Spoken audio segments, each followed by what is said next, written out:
নমস্কার বন্ধুরা, শ্রাবণী রান্নাঘরে আপনাদের সবাইকে স্বাগত জানিয়ে আমি আবারও একটা রান্নার ভিডিও নিয়ে আপনাদের সামনে চলে এসেছি। আজকের আমি আপনাদের করে দেখাবো ডিম পরোটা। কত অল্প উপকরণ দিয়ে কত অল্প সময় এই পরোটা রেডি হয়ে যাবে সেটা আপনাদের আজকে দেখাবো। তাহলে চলুন আমি এই ডিম পরোটা কিভাবে বানাই আপনারা একবার দেখে নিন। ডিম পরোটা বানানোর জন্য প্রথমে আমি ময়দা মেখে নেব। এখানে আমার 500 গ্রাম মতো ময়দা আছে, সেই ময়দাটা আমি প্রথমে মাখবো। ময়দা মাখার জন্য ময়দার মধ্যে আন্দাজ মতো নুন দেব, আর আমি দেব এর মধ্যে একটু অল্প সামান্য একটু খাবার সোডা, অল্প সামান্য একটু খাবার সোডা দিলাম। দিয়ে শুকনো ময়দাটা আগে মেখে নেব। শুকনো ময়দাটা মেখে নিয়েছি, এবার আমি এর মধ্যে দেব ময়ান। ময়ানের জন্য এখানে সাদা তেল রেখেছি, এখানে প্রায় 2.5 চামচ মতো সাদা তেলের মধ্যে দিয়ে দিলাম। দিয়ে এবারে এই তেলটাকে আবারও শুকনো ময়দার সঙ্গে ভালোভাবে মেখে নিতে হবে। প্রায় 4 থেকে 5 মিনিট মতো ময়দার সঙ্গে মেখে নেব। তেল দিয়ে শুকনো ময়দাটা আমি ভালোভাবে মেখে নিয়েছি।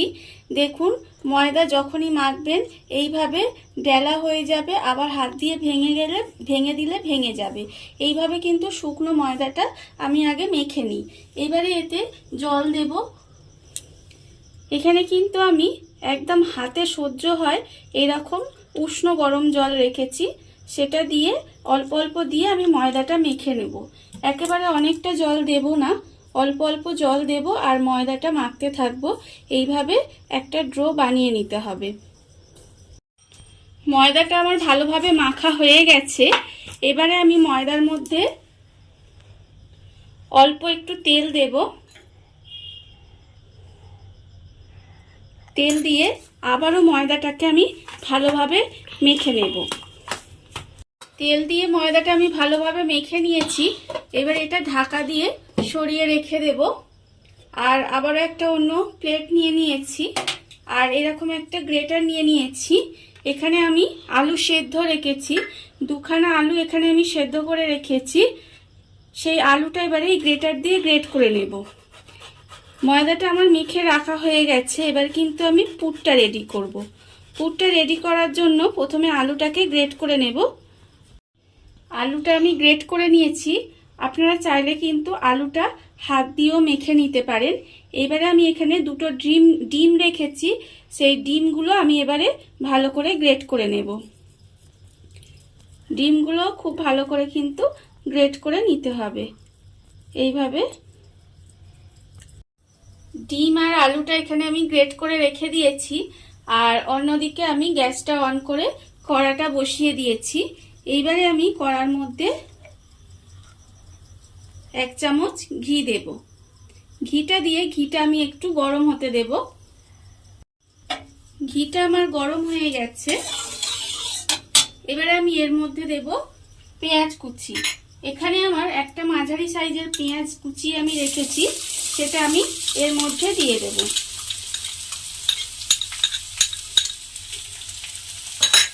দিয়ে পেঁয়াজটাকে একটু হালকা করে ভেজে নেব। পেঁয়াজটা আমার হালকা করে ভাজা হয়ে গেছে। এইবারে আমি এর মধ্যে দেব যে ডিম আর আলুটা গ্রেট করে রেখেছি, সেই ডিম আর আলুটা আমি এর মধ্যে পুরোটা দিয়ে দেব।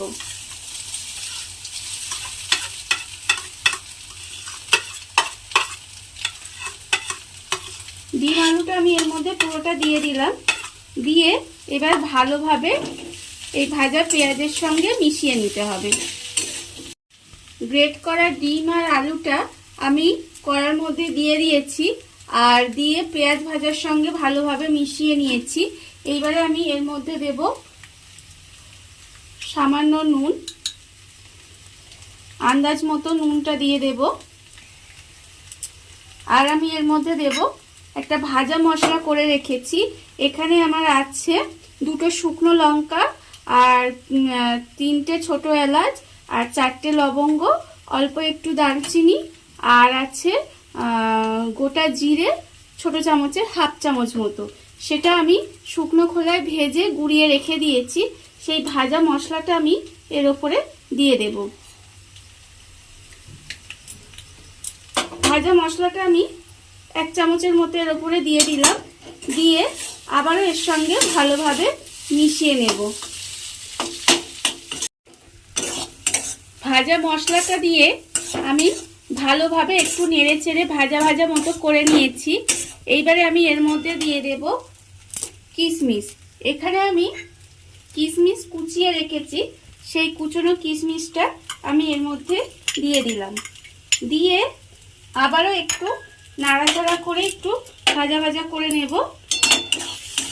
ভাজা ভাজা করে নিয়ে এবারে কিন্তু পুরটাকে আমি নামিয়ে, আমার পুরটা রেডি হয়ে গেছে, পুরটাকে নামিয়ে আমি একটু ঠান্ডা করে নেব।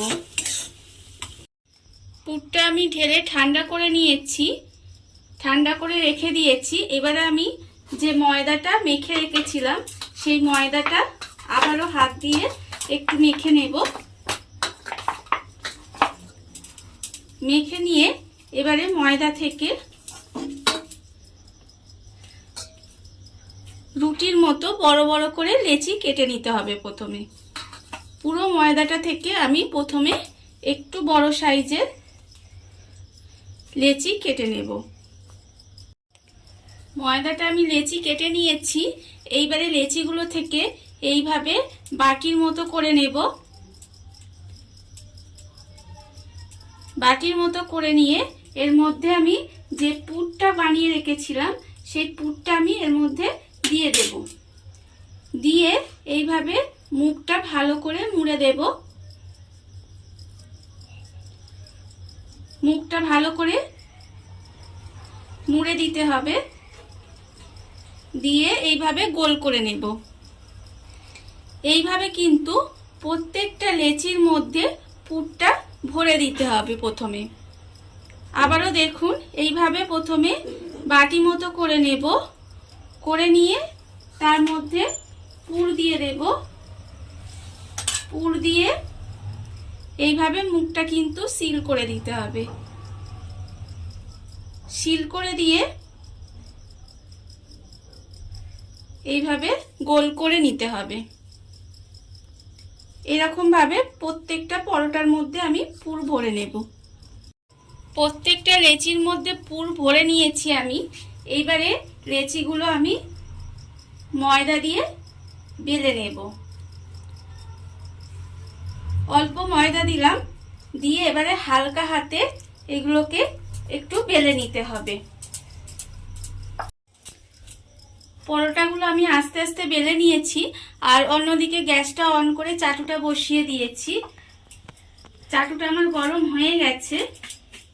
এবারে আমি পরোটাগুলো এর মধ্যে দিয়ে দেব। দিয়ে প্রথমে পরোটাগুলো সেকে নিতে হবে। এক পিঠ সেকা হয়ে গেলে তারপরে কিন্তু পরোটাটা আমি অন্য পিঠে ঘুরিয়ে দেব। পরোটার এক পিঠ সেকা হয়ে গেছে। এবারে পরোটাটা আমি উল্টে দেব। উল্টে দিয়ে আবারও এক পিঠ সেকে নেব ভালোভাবে। অন্য পিঠটাও ভালোভাবে আমি সেকে নিয়েছি।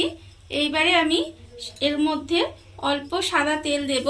দিয়ে পরোটাটাকে ভালোভাবে ভেজে নেব। এইভাবে তেল দিয়ে, অল্প তেল দিয়ে পরোটাটাকে আমার ভালোভাবে ভেজে নিতে হবে। এপিট ওপিট করে লাল করে কিন্তু পরোটাটা আমি ভেজে নেব। পরোটাটা আমার লাল করে ভাজা হয়ে গেছে। এবারে এটাকে আমি তুলে রেখে দেব। এইভাবে আমি সবগুলো পরোটা ভেজে নেব। দেখুন বন্ধুরা, কত সুন্দর পরোটাগুলো আমার রেডি হয়ে গেছে। আপনারা দেখতেই পেলেন যে কত অল্প উপকরণ দিয়ে কত সুন্দর ডিম পরোটা আমার রেডি হয়ে গেল। আর এই ভিডিওটা যদি আপনাদের ভালো লেগে থাকে তাহলে লাইক করবেন, কমেন্ট করবেন আর সাবস্ক্রাইব করবেন আমার চ্যানেলকে। আজ এই পর্যন্ত, নমস্কার।